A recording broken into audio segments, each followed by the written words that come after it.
Welcome to Biggest Spoilars, the destination for exclusive spoilers, latest updates.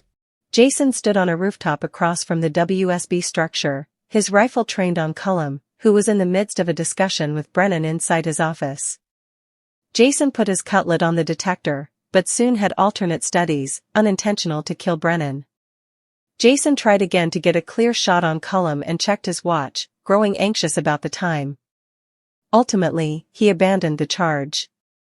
Inside Jack's office, Cullum told Brennan he didn't believe that Jason and Britt had gone their separate ways after Jason risked his life to deliver Britt from the 5 poppies.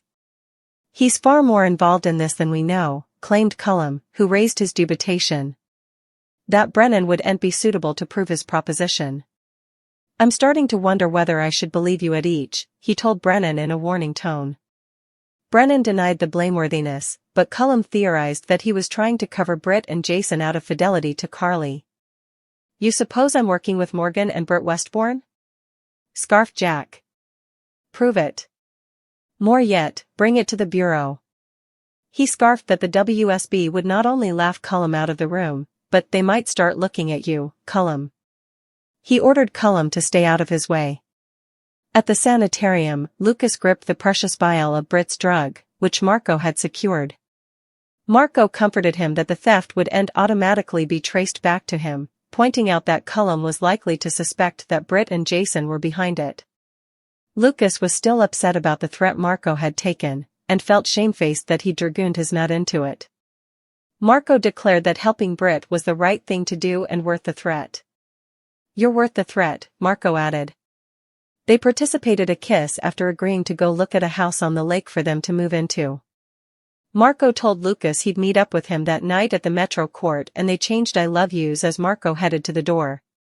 As he prepared to walk out, however, he set up Brad staying on the other side of the door. Brad apologized for stopping by without an appointment, but Lucas gave Marco the nod to leave, also told Brad to make it quick because he was busy. Brad pointedly asked if Britt was one of the effects Lucas was busy with.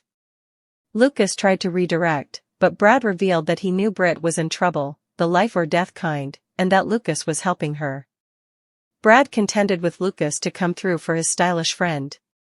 Lucas conceded that his history with Britt was messy but said a lot had changed. Lucas was surprised to hear that Britt had told Brad everything, but pledged, "I'll come through for her, Brad."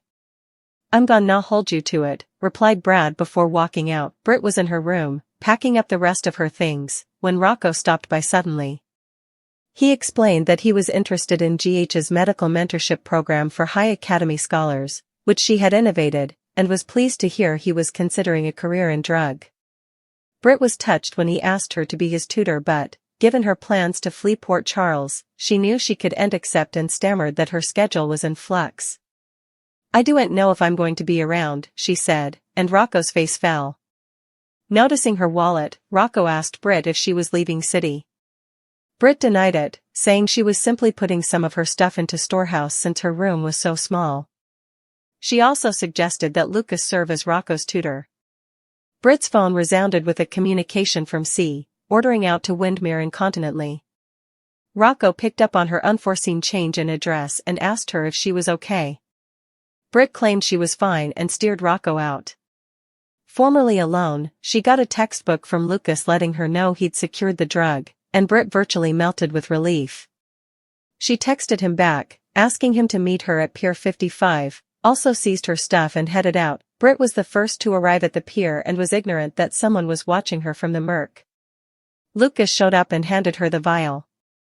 She thanked him profusely. "Don't thank me, thank Marco," he replied. Their discussion was eavesdropped by the person tracking Britt, Rocco. Gain delay Nathan went to Dante's office and revealed that Lulu might have a problem with the WSB. Nathan told Dante that he'd been at Lulu's place that morning when Cullum showed up, claiming to be looking for Charlotte. "I'm telling you, Dante, commodity was out," Nathan lowered. "We don't want this Cullum Joe anywhere near Lulu." Dante didn't relatively understand what the big deal was and suggested that Nathan was simply feeling exorbitantly defensive of Lulu. Nathan maintained that there was commodity questionable about Cullum showing up, constantly, to speak to Lulu's kiddies. Dante also got a call from none other than Cullum. At Miller and Davis, Alexis vented to Suzanne about her meeting with Tracy and fretted that Jason might not choose her to be Danny's guardian. Alexis lamented that she had promised Sam that she'd look after her kitties and felt she was falling short, with Scout living at Willow and Drew's and Danny potentially staying with the Quartermaines. After giving Alexis a vim talk, Suzanne left to file some paperwork. Alexis stayed behind to encounter up on the rules of basketball and medication for going to Danny's game. Marco came by and gave her many basketball tips before Alexis headed to the High Academy. Alexis caught up to Jason outside the academy and asked Jason if he'd made a decision about Danny's custodianship, adding that she knew Sam would be pleased with Jason making arrangements for their son. She made one last plea for Jason to choose her over Tracy, but before Jason could respond, Dante approached. "We've got a problem," he informed Jason. Noting that the game was about to start, Jason tried to get out of the discussion, but Dante told him that wasn't an option. "You've got to come with me down to the station now," he declared. Jason protested, noting that he hadn't done anything wrong. Dante clarified that the leave he was executing didn't come from the PCPD, it came from the WSB. Christina and Jacinda dined at the Metro Court after Jacinda lent a cuff from the Crimson Accessories closet for Christina to wear to the reopening of Charlie's. Jacinda filled Christina in about how she and Michael had wound up getting intimate at the gatehouse, which Olivia had walked in on. "Whatever you suppose did, suffed Jacinda of Olivia's bloated response. She explained to Christina that she had some history with Olivia, as she used to bring her guests to the hostel for introductory meetings and Liv had shooed her out a time or two. After washing about how well-conditioned effects were going between her and Michael, Jacinda apologized for sewing up the discussion and asked Christina about whether she was interested in anyone. At that, Chris looked up at her, also responded that she was concentrated on work. She explained that she had a track record of disastrous connections, and Jacinda chirped that she no way knew when her luck might change.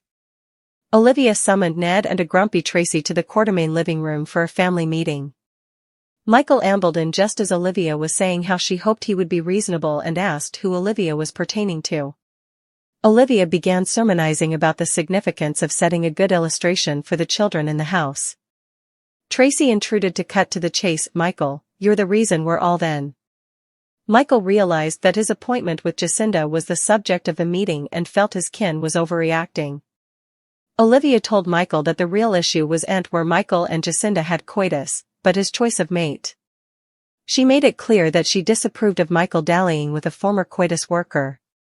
Tracy bounded to Michael's defense, and Michael barked that he wouldn't allow his family to speak Jacinda in a disparaging way. He called out Ned and Olivia for their holier-than-thou stations and reminded them that his grandmother, Bobby, had formerly been a coitus worker. Tracy intruded to tell Michael that he demanded to do right by Jacinda, and Michael agreed that Jacinda merited to be treated with respect. With that, he headed to the Metro Court. Approaching Jacinda and Christina, he asked Jacinda for authorization to kiss her in front of everyone. Once attesting that Olivia wasn't there, a beaming Jacinda gave her concurrence, and they participated a passionate smooch. Dangerous connections. Brennan went to Britt's room. Chancing it empty, he began looking around. Nathan arrived in the doorway. "What are you doing in my family's room?" he demanded. While toiling at his office, Marco got a textbook from Lucas, letting him know he was meeting Britt. Cullum showed up at the else empty office, and Marco was scarified to see him, and that's without indeed noticing the cutter in Cullum's hand. Will Rocco's propinquity to Britt and Lucas's drug handoff spell trouble? Is Cullum going to risk Sidwell's wrath by going after Marco? Partake your propositions about what's in store on GH in the commentary below. Thanks for watching. If you enjoyed this video and found it helpful, make sure to give it a big thumbs up. It really supports the channel. And if you are new here, don't forget to subscribe to the channel and press the bell icon so you never miss any of our upcoming videos, tips and exciting updates.